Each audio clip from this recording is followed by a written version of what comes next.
Good evening, I'm Bo Williams, and welcome to The 7. Let's get a look at the big 7 stories right now. And topping our list for you tonight, reports of Russian attacks on civilian targets in Ukraine are increasing tonight, along with the death toll.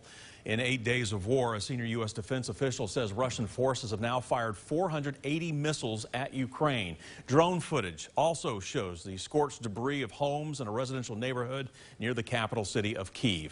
Ukrainian officials say so far Russia's war has killed more than 2,000 people. Today, after a second round of talks, Russia and Ukraine say they've agreed to open humanitarian corridors so Ukrainian citizens can leave. Still, as the Russian attacks intensify, their troops have encircled major Ukrainian cities. And we're told more than 1 million people have left their homes in Ukraine because of the Russian invasion, but many civilians are still in harm's way tonight, and that includes a number of orphans. Now, here at home, one local pro golfer is stepping up to help out. Alex Foray tells us that his childhood memories in Ukraine are not the best, but he still wants to help the place that he called home until he was 7. Due to the Chernobyl disaster, I was born with a cleft lip and palate and one arm. Grew up for the first 6.5 years in orphanages. Now, what he's doing is he is selling shirts through his foundation. You see one there. Single Hand Golf, that is his foundation. They say One Ukraine, One World, with the hashtag Stand With Ukraine. You see the shirt. The shirts have that globe in the shape of a golf ball along with his foundation's logo over an outline of Ukraine. The proceeds, by the way, will go to Hope Now Ministries, an organization actively working to protect children from violence. I weighed 32 pounds when I was 7 years old, malnourished and all that, but they did their best they could. And I know that they're doing the best they can right now, but they need help. The shirts, by the way, are $20. We've attached a link for you to buy one at WAT.com. Just look for this story. Next, here in the Big 7, Knox County's COVID-19 situation is improving, and now the CDC is taking notice.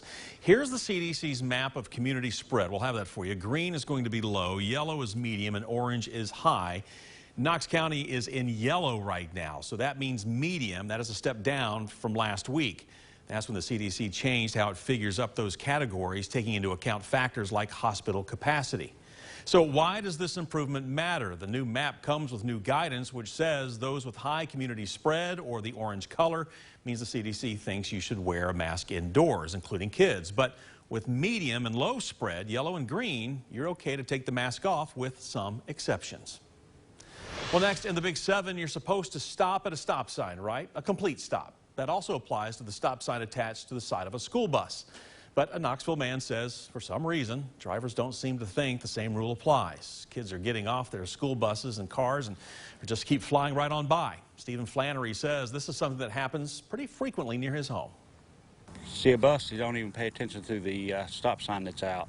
It needs to stop.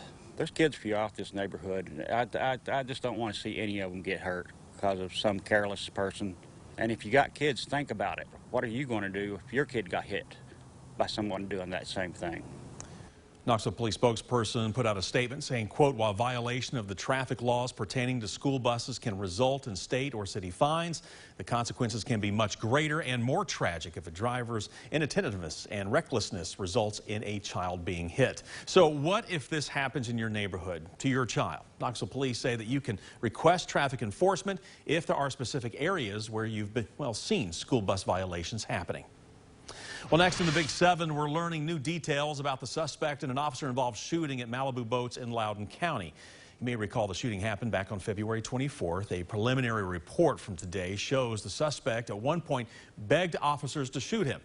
Now, officers say 33-year-old Joshua Wilson from Oak Ridge is recovering after being shot in the leg by Loudon police. Reports say Wilson threatened a process server and officers with a knife and refused their commands to put it down. When officers tried to arrest Wilson at the factory, they say he put his hands in his pocket and continued to tell officers to shoot him. Officers tried to use a taser, and, they shot bean bags at him, but nothing seemed to work. Wilson reportedly kept moving through the factory, then into the street where officers shot him in the leg. Wilson faces several charges of aggravated assault. No officers were hurt in the incident, and the TBI is currently investigating. Next on our list, a man convicted in Knox County court has now been labeled a repeat sex offender, and prosecutors say they are going for the maximum sentence. The DA's office says a jury convicted Christopher Spencer on 2 counts of aggravated sexual battery. Now, he was found guilty of violating the sex offender registry law. This goes back to 2019 and an assault on an 11-year-old.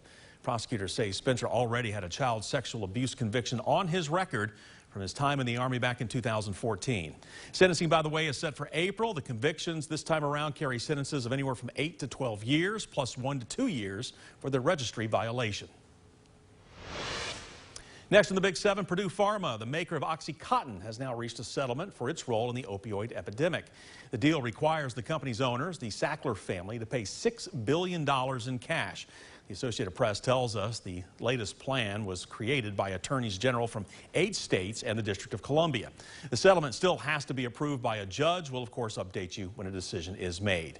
But this is not the first major opioid settlement this year. In February, we told you when Tennessee Attorney General Herbert Slattery announced a $26 billion settlement with 3 companies that included Johnson & Johnson. And the Campbell County Sheriff's Office says it has now seized more than $90,000 from a drug dealer. Sheriff's Office says a large amount of narcotics was also found in Robert Johnson's Jellicoe home. Johnson is charged with possession of scheduled controlled substances, possession of drug paraphernalia, and possession of a handgun by a convicted felon. And rounding out the Big Seven for us, as we look back on the March 2020 tornadoes in Middle Tennessee, it is clear they are still being felt in many areas as the rebuilding continues. In Mount Juliet, 3 people there were killed that day. So today, Mount Juliet's police and fire chiefs came together to lay a wreath on North Mount Juliet Road. You go from having a house that morning to not having a house the next, and it's not something that you can really prepare for.